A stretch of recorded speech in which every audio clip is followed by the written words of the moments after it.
Hello and welcome to this week's Australian Share Market Report. I'm Dale Gillham, Chief Analyst at Wealth Within. This week I'll be discussing when is the best time to sell shares, the All Ordinaries Index and this week's stocks of interest. Before we jump into the report, I'd just like to mention that if you have any thoughts on this week's report, please comment below and be sure to subscribe to our channel to keep up to date. So let's get into this week's report. One of the biggest challenges for those who trade the stock market is working out when is the best time to sell their shares. Usually a trader will be armed with many theories on how to pick the best trades to enter the market. But when asked where they should exit, you often get a confusing array of examples that are, in most cases, more guesswork than solid theory. The fact is that if you want to be a consistently profitable trader, not only do you need to know how and why you're buying shares, but more importantly, you need to know where and when to sell your shares. A common statement made by many traders is that they can only ever achieve a good profit if they can pick their entry well. However, while this statement has some merit, it is only partially true, and in my opinion, not the most important element of a successful trader. It is possible that you can be right in your analysis less than half the time and still be profitable, as long as the winning trades outperform the losing trades. However, what I'm proposing is that trading is not just about buying winning trades. Rather, trading for profit is about using sound money management rules and good exit strategies. You may have heard the statement that you can't go broke taking a profit. In my opinion, this is a myth that is not only detrimental to your trading, but one that will set you on a path to financial mediocrity, as it will cost you a lot of money. While we acknowledge we can be right less than half of the time and still make money, we can only do this if we allow our profits to run and cut our losses short. This is because you can be right 4 out of every 5 trades, but your success and profitability will depend on how you handle each trade in regards to your money management and exit rules. Let me explain. If you have 4 winning trades that make 20% each, and a losing trade that loses 10%, then you're profitable. You would have made 80% profit and lost 10%, which means you've made 70% overall. However, you need to remember that if you lose 10%, you need to make 11% to break even again, as you have less capital to reinvest. Now let's look at a slightly different example. If you decide you're happy making 10% on your profitable trades, and you lose 20% on another trade, then your profitability changes dramatically. Let's say you have $5,000 and you place $1,000 in 5 different trades. You would make $400 in total on your winning trades, and your losing trade would cost you $200. As a result, your $400 profit is reduced by half to only $200, and your total return for the 5 trades is only 4% gross before costs. Let's not forget the fact that when you lose 20%, you need to make back 25% to break even. So the more you lose, the harder it is to get back on top again. And if you allowed the losing trade to continue to fall to a 40% loss, you would be in an unprofitable position on your whole portfolio. How many times have you decided to take profits on a trade before the stock told you that it wouldn't rise any further? And how many times have you lost 20 to 40% on a trade?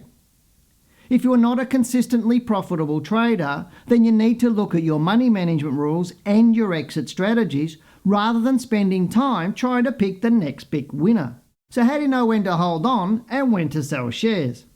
The answer is really dependent on the length of time you want to trade and the type of market you are trading.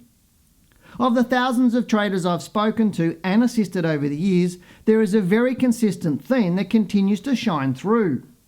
Traders tend to exit profitable trades too early for fear of losing profits, or they exit before the stock indicates to do so. As a result, the trader experiences a lot of minor losses and low profitability, which in many cases means they lose overall. Remember, the market is not 100% black and white. Therefore, you need to allow room for the market to move. We cannot say that a market or stock will turn at an exact point in time or price. We can only indicate with a probability derived from our analysis that this will occur. One of the most important rules I've ever learned is to always trade on confirmation rather than speculation, which means you should never make a decision until the market tells you what it will do. It is very common after entering a trade for the inexperienced or uneducated to exit after a stock has moved down for a few days or even a few weeks, only to see it rise back up to make a nice profit after they exited, which usually results in lots of small profits. When I explain that this is detrimental to their overall profitability and that they should implement some rules to protect capital, they are often surprised to learn how much more profitable they can be by following some simple money management rules. Often a trader's reaction to exiting a stock is based on their fear of losing and a lack of faith in their trading plan, if they have one, or their ability to be profitable. I guarantee you that if you have a written trading plan that you've backtested over many years on many different stocks that has proven you can be profitable, you will have faith in your plan and your ability to enact that plan. Indeed, this will give you the confidence to know when to hold on and when to sell your shares, as you will understand the personality of the stock. I personally hand-charted 5 stocks for a whole year before I started trading, and I backtested my trading plan to make sure I could make it work and make money. Yes, it was hard holding back from actually placing my money on the market, which is common with most people, because in my mind it felt like I could be making money if I was trading. But the fact of the matter is that without the knowledge and confidence to understand how the stock will unfold, it is highly likely you will end up losing most, if not all your money, because you are ill prepared. Think about it. If after reading a book on skydiving, I said to you, hey, let's go and jump out of a plane, you'd probably think I was crazy and a risk taker. In fact, I'm sure if you were standing at the door of the plane with nothing between you and the ground, you'd be wishing you'd spent a lot of time practicing the skill to ensure your success. The best traders I know spend a great deal of time practicing and backtesting their trading plans, and you can guess who are the most profitable on the market. As I mentioned previously, knowing when to sell will depend on the market you are trading. For example, if you're trading blue chip stocks over a medium term, then setting a price target on a profitable trade, which is common for many traders, is what I call financial suicide. This is because your job as a trader is to take the lowest possible risk each and every time you trade. So why would you consider exiting a profitable trade when you know with 100% certainty that the stock is trending in the right direction? Not only will you be taking smaller profits, but you will most likely enter another trade that you don't even know will be profitable. If you're using trend-following indicators such as trend lines or moving averages, let these tools do the work for you by telling you when and where to sell your shares. Do not second-guess them by exiting early.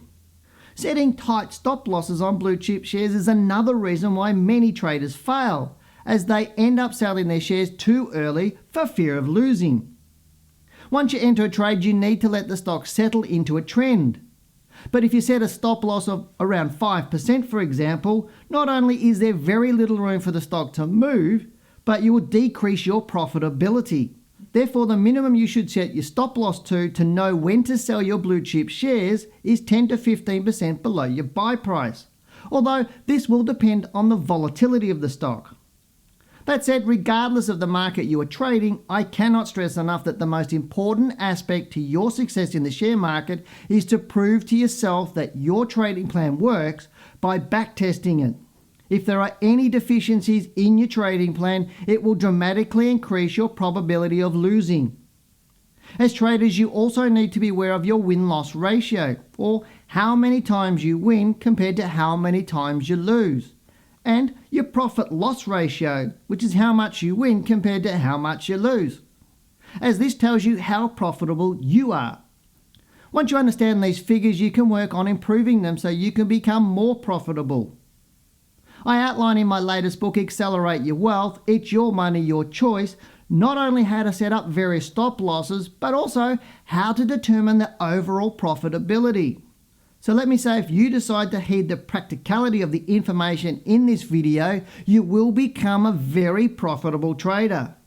If, however, you decide to enter a trade without knowing when the best time to sell your shares is, you are gambling. And unfortunately, gamblers always lose. Consistently successful traders, on the other hand, are risk managers who understand that gaining a solid education in trading the stock market will pay them back tenfold. So let's get into the stocks. Well, what a week last week was, a week ending the 7th of December. On your screen right now is a weekly chart of the All Ordinaries Index. I know looking at the market, we did have a pretty volatile week, and if I go down onto our daily chart, or a daily chart, just to show you, and I'll just bring it right up, and you can see what actually happened last week. So if we go back here, it closed at 5749 the previous Friday.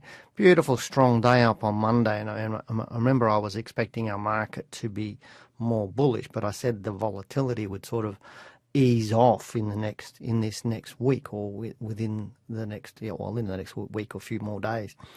Beautiful big bar here on Monday the 3rd of December, raising 107 points, a massive opening on its low, closing on its high, and looking very, very bullish. The high here was, what do we got there, 5856, and the previous one was there 5855. So it actually made a slightly higher high than it had on that preceding Thursday.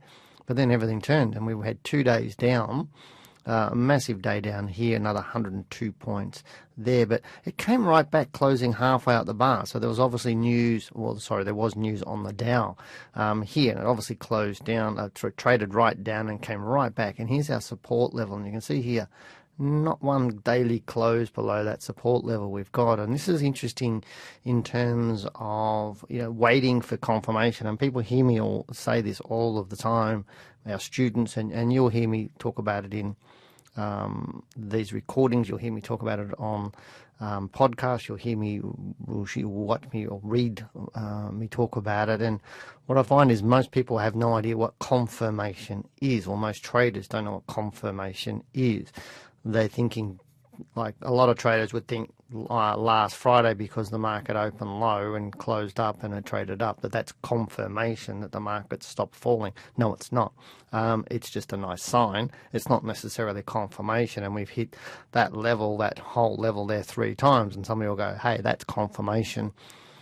For another person that's saying, hey, this market's going up. No, it's not. It's not confirmation. Right now, we're still, whilst I believe the market will go up from now, whilst I believe it will be bullish through to Christmas and into the first quarter next year, it's not confirmed yet. It's still speculation, and people do this with stocks and the markets all of the time. But interesting sign, because the Dow, if we go and look at the Dow quickly, so you can see that's our Friday, the 7th of December. You can see that's perfectly okay to look at this. If we go and now quickly look at the Dow, and where's the Dow? There's the Dow right there. I can put the Dow onto a daily chart, and you can see here the Dow on Thursday had a range of 700 points. It fell right away, came right back, and our Friday is there Thursday, remember that. So we were opening up, and I remember sitting on Friday morning just eating my breakfast and having a bit of a look at the news, and they're all saying that the Dow's gone down heavy, blah, blah, blah, blah, blah, blah, blah, and our market's going to open lower, and it's all doom and gloom. And that's what they were talking about. And the previous, from the close of that previous day, open at the previous day, it was nearly 6% down. But obviously from the close, which is this level here, it opened down 1.16, and at one stage was down 3%, came back and only closed down 0.32%. This is why you don't do things unless you've got confirmation of a move. And that's really, really important. Again, the Dow opened a little bit lower on Friday, traded up, closed down a bit lower. So, maybe today the news is saying, the market's a bit bearish, blah, blah, blah, blah, blah. And it's a whole lot of noise in my book. And that's really why I don't look at the media in terms of finding out what I want to do with my stocks, what I'm buying, what I'm selling, and everything else. So let me go back to my chart here. So what's going to happen with our market today? Let's go back to the weekly chart. And to me, it's about momentum and volatility. The market will do what it's always going to do. And there's some interesting stuff I'm going to do on my US report, which I know a lot of you don't watch, but there's some stuff on sectors and indices and everything else I'm going to cover in that. So please go and watch the US report, the second half of it, not necessarily the first. The first half is exactly the same as this one, but the second half of it, get in and look at the stocks. But I'm looking at market sectors and stocks and international markets, and there'll be some really interesting stuff on that. So have a good watch of that one. But going back, you just go back and look at it on a monthly basis and look at that level. That's exactly the same level that I was talking about. It keeps hitting it, and yet I'm still saying it's not confirmed yet. And so wait, and whilst I do think, and the probability in my mind with my analysis, and some people say to me, well, how do you know the market stopped falling? Everybody else is saying it's bearish, it's going to keep falling, it's blah, blah, blah. There's a lot of work that goes into it on these charts. This is really, really high level stuff for me, what I'm putting on these charts. And the reason why it is high level is simply because there's a lot of people on here that don't know how to trade. They're beginners. They're just trying to find their feet. And that's okay. So I can't put too detailed of stuff on here. But there's also full-time traders watching this video, and they understand where I'm coming from when I say certain things. They decode my language, if that makes sense for you. They decode what I'm talking about. And they're able to do that, but that's what makes them better traders than 90% of traders out there, the people that have done our courses. So where are we heading? I really do think our market is heading up. I think we will get confirmation in the not too distant future. I think as long as our market stays above that line, then it will take off moving through there. I believe the volatility that we've seen over the last few weeks will go this week. It'll dissipate and we'll start getting back to being more normal, if that makes sense.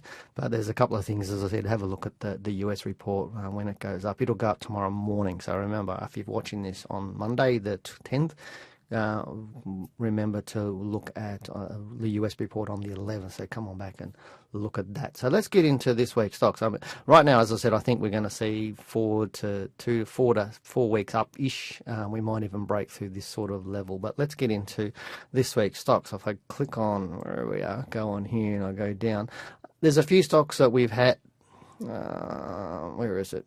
Is it that one? No, I think this is the one. No, where is it? Oh, where are we? I put them all in. Here we go. No, they're all over the place now. I have to get my little list out. I've had a few people ask me about stocks. So one of them was Bellamy's, and I know I covered that a few weeks ago, and I said that to the person on the YouTube channel who asked about Bellamy's, and I think Kogan, I think that the gentleman did. I can't remember your name, so please excuse me. But most of the time when people are asking me about stocks, there's one or two reasons why it's fallen out of bed like this and people think it's dirt cheap and they're looking to buy it. The alternative is they bought it when it was flying up here and they're losing shed loads of money and they want to know what to do with it. And the thing is, it doesn't matter what I say.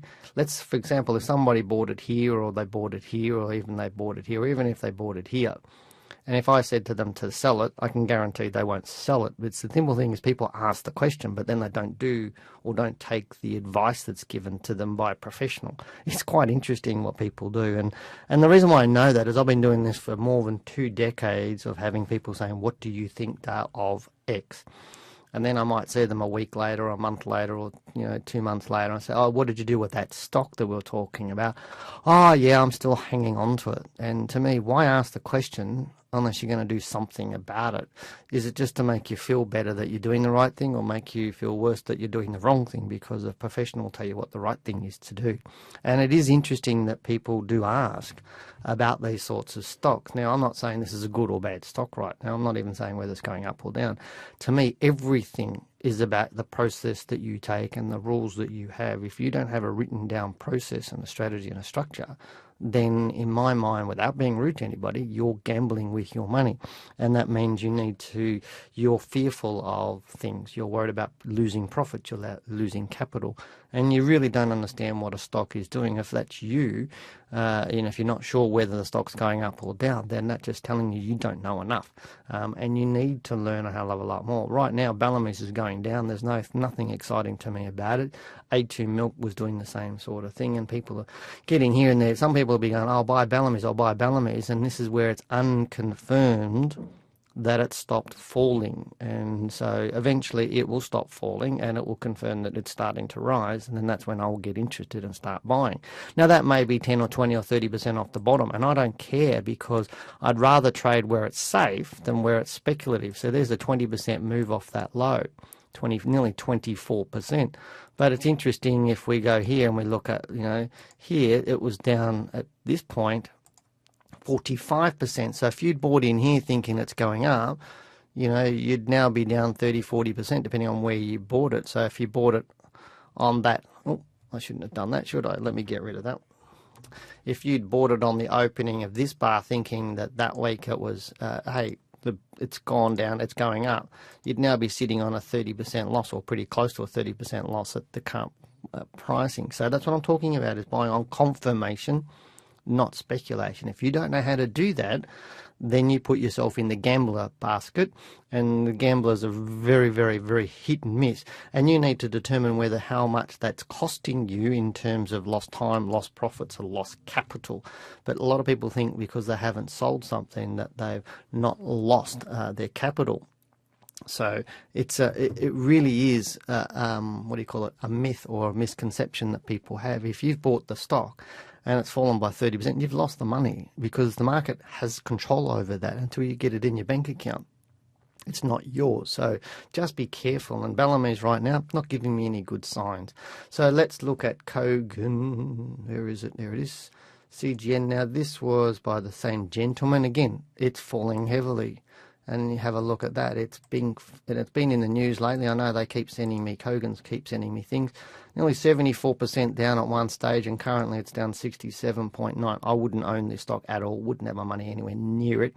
And our students would have been out around $8 to $9 mark on this stock. And if you've bought it down here thinking it stopped falling, then again, it really is gambling at speculation at its highest level. And yeah, there's a lot more volume coming in down the bottom, which is interesting. It's gone up for 3 weeks. That's interesting. But until it proves to me that that's the low, then my money's not getting anywhere near it. Neither is the money of our clients that we manage for. But it's another stock that's on our radar. And obviously it's been the whole competition from Amazon and all sorts of other things is obviously one of the reasons why, but I don't need to know the reasons why it's falling. I just need to know when it's starting to rise. But again, no joy here on Kogan at all. Blackmores is another one. Let me go to Blackmores. This is one of our students who was actually asking me a question about this, who's watching the video. So hi to her. She was asking me why it's sort of more volatile right now, and you can see here how we had some big swings, etc. on this stock, and you can see how it's moved down. Now, she wasn't asking about buying or selling it, but she was just saying, why has it become more volatile? And you can see a 35% fall, 44% rise, and then another fall of 30%, and now it's sort of moving up and down. Right now, this is more bearish, and this is what will happen with stocks. You've seen this beautiful big rise, and this was all about Chinese, the people in China. Same with Bellamy's, same with A2 Milk, same with some of those other companies. They were all big because China was buying stuff because they trust Australian-made products and Australian-branded products and products from Australia, not necessarily manufactured by Australian companies offshore. That has to come from Australia, and that's why this whole thing about baby milk formula and all these people with the daijos or whatever they call them, the daijos, I don't know what they call them anymore, the Chinese people that are buying all the stuff off the supermarkets and sending it to China, they trust it more because it comes from Australia, because they know our laws and regulations are a hell of a lot stronger. But what goes up super fast comes back down again, and it's just what it's doing is just coming back to its normal sort of momentum and speed. It's becoming more normal.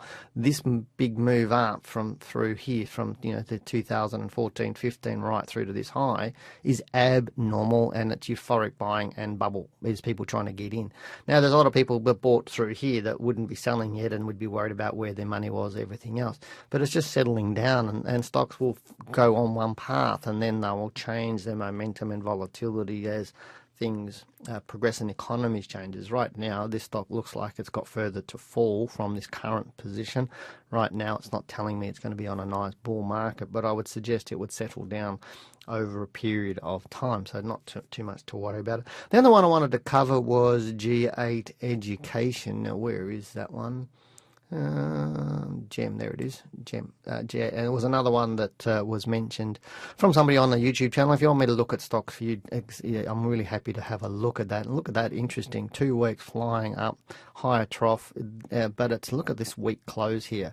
If you see that, it opened, pushed right up and came down there. It's struggling to get through this level, and it looks like it's a very, very severe or heavy resistance level on this stock. Fallen quite heavily over a period of time, so you can see here it's fallen 66.61%. Before I'd get excited about this, I'd need to see some sort of fall away and keeping that low as the low of the downtrend, that $1.88. Right now we've had 1, 2, 3, 4, 5, 6, 7 weeks up. Only 1 week down. Be interesting to see if it does open up higher and starts to move up again. I think I'd get more interested with it. It hasn't really suggested to me it stopped falling, but I think it's pretty close to getting to that point, but a little bit too much at the moment. But keep looking at it. But as I said to you, if you would like me to have a look at a stock, just type it down below in that thing. If you've got comments, questions you want to ask, please comment below. If you're not sure what you're doing and you haven't bought my book, Accelerate Your Wealth, yet, buy the book. It's $30 in the bookstops, shops, and it'll save you making thousands of dollars worth of mistakes and the sleepless nights or the stress, that sort of stuff. It'll stop you making a whole lot of errors. So get into the bookshops, buy for yourself, good Christmas present, and then tell your friends about it as well, to get it as well, because obviously you've got friends that buy shares if that's what you're looking for or if that's what you're doing. So get into it. And as I said, look at the US weekly report, which will be out tomorrow, the 11th of December. So, and as I said, I've got some good stuff on that. Good luck, good trading. Talk to you next time. Bye-bye. What are your thoughts? If you've got any questions, please comment below. Go and listen to our Talking Wealth podcast. They're available on Soundcloud and on our website. Now, they're jam-packed with valuable information which will help you elevate your trading. Now, if you're serious about learning to trade the share market and you'd like more information about our courses, please click the link in the video description below. Thank you very much for watching this video. If you've liked the video, remember to subscribe to keep up to date. I'm Dale Gillam, the Chief Analyst here at Wealth Within. Goodbye, good luck, and good trading.